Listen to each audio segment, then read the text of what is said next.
She's the first woman to be mayor of Manchester, and now she's running for re-election. Mayor Joyce Craig is our guest this morning. Thanks for joining us, Mayor. Thank you for having me, Adam. So it's such a quick turnaround on these two-year terms. But if someone comes up to you on Elm Street and says, hey, what can you point to as an accomplishment in your first 15, 16 months in office, what do you say to them? We've made great strides in education in terms of opening up opportunities for our students. We've decreased overdoses from folks that are suffering from substance use disorder with opioids, and we are addressing some of our other serious issues facing our city in terms of homelessness. We're a growing city. We're seeing tremendous economic development in Manchester right now. We're encouraging that, and we're really addressing the issues facing our city. Let's talk about education. It was your top priority in your campaign, and now as mayor, Dr. Vargas is departing. It seems like a lot of people wanted him to stay, but he's not going to. How important is finding stability in that position, and how do you achieve that? Sure, it's critical to get a superintendent who wants to be in Manchester and wants to stay in Manchester and really impact change in our city. So we have a committee working with a national search firm. Manchester Proud is also involved in helping us with that process. And it's really important to engage the community in the process. They need to have a say in terms of who we have for our next superintendent. Does the political process, do you believe, get in the way sometimes of progress on the school side of things? It can, but it's important that we understand, you know, politics are politics, and it's not always easy. We need to work through the issues and find the common ground.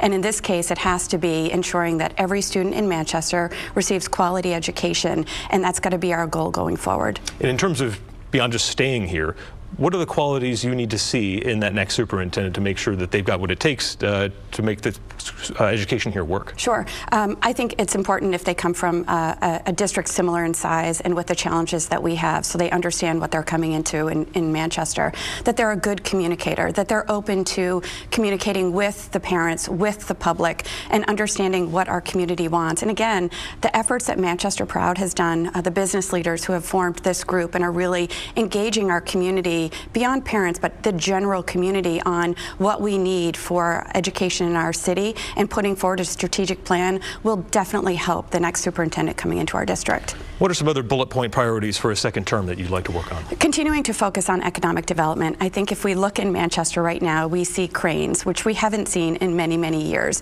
We have a garage going up at SNU, more than 1,000 parking spaces. We have a hotel, the True Hilton, going in on the Bedford lot in the Mill Yard. So we're seeing development in the Mill Yard, something we have not seen in decades. And so to continue to look at those opportunities and areas in the city that we can develop. In addition to that, we're seeing developers that really are looking at Manchester and believe and understand the value that we have here.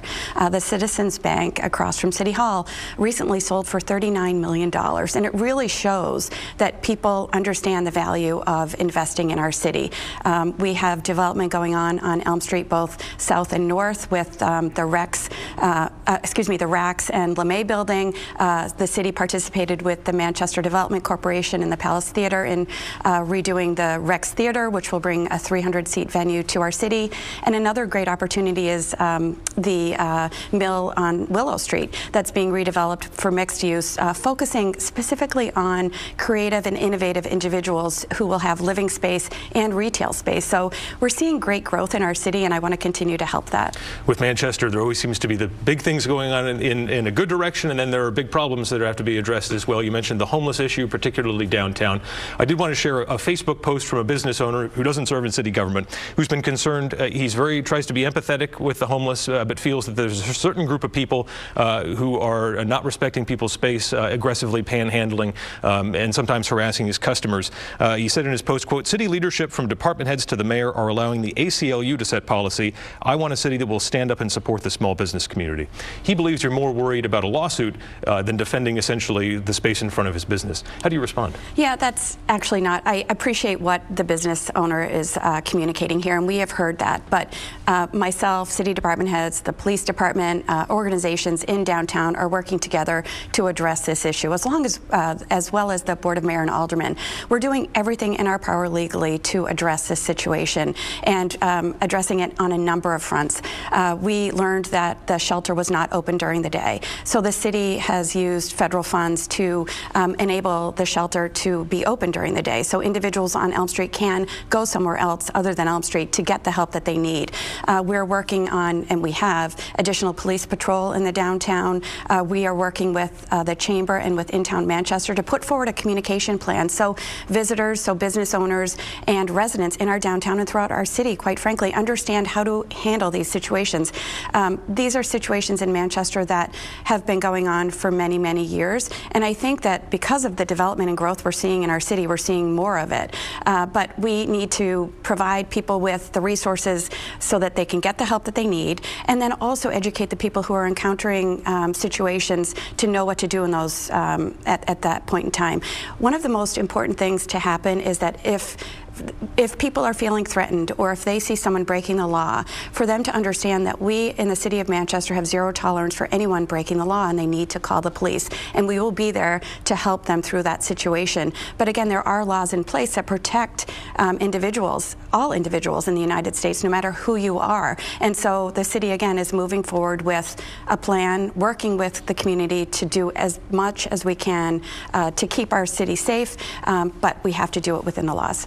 Overall, crime is down in Manchester, although certain kinds of crime are seeing a slight increase. What's the perspective on public safety? Is this a top-line issue for you?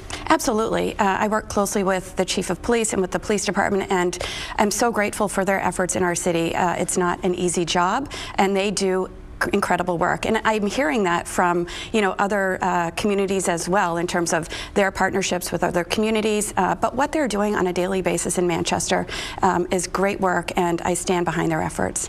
Not exactly a big headline, but you've been doing a lot on green energy as well. There's a lot of solar that is looking to go in the city. Are you looking more in the direction of a big array someplace, or are we going to see this kind of spread out through rooftops, and sort of what's the process going on? So we're looking at different options, and that's the thing. We opened it up and we said we have the landfill, the former landfill on the west side. We also have a number of flat roofed city-owned buildings, and so we put an RFP out. We got a number of responses to that, so we're going through the responses right now, and we'll be hoping to, by the end of the summer, move forward with something. But we have all of the acres over on the west side, like I mentioned, so I was really happy to see that the bill in Concord to change from 1 megawatt to 5 megawatts is moving forward, because that will certainly help the city of Manchester. But then we're also looking at some city-owned buildings. So yeah, it's a great opportunity for us to save money and provide different resources. How long does it take until the savings begin? Because there's a big outlay at the beginning. So how many years or months would we be talking about until that pays off? So we haven't come to the complete understanding in terms of what we're going to move forward with, so it's impossible to say what the payout is going to be or how long it's going to be. Okay. We know in Manchester politics that sometimes the gloves can come off, and people like to mix it up here in politics in the city. One of your likely opponents has already been tweeting at you already, hashtag Craig's Chaos and whatnot. Are you going to engage on that level in this campaign, or what? No, I will not. I haven't before, and I won't do that now. We're going to continue doing what we're doing. There's great momentum in the city. We've got positive things happening, and the data that I've shared with you and others proves that we are working together, and that's what's working in our city. And the last thing we need is negative commentation within our city. Very diverse city here. It's been a priority for you to bring more of that into city government. What progress can you point to on that front? From a diversity perspective, it makes who we are in Manchester. I really appreciate that. So what we've been able to do is really reach out to different groups in our city, and we've put members on our boards and commissions who hadn't participated before.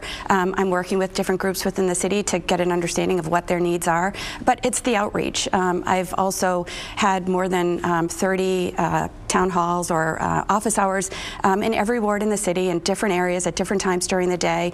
So encouraging the one-on-one conversation. I've been able to learn so much from individuals in our city and have been able to bring that back into City Hall to affect change. All right, Mayor Craig, thank you so much for your time. We'll see you back here in a few months. Sure.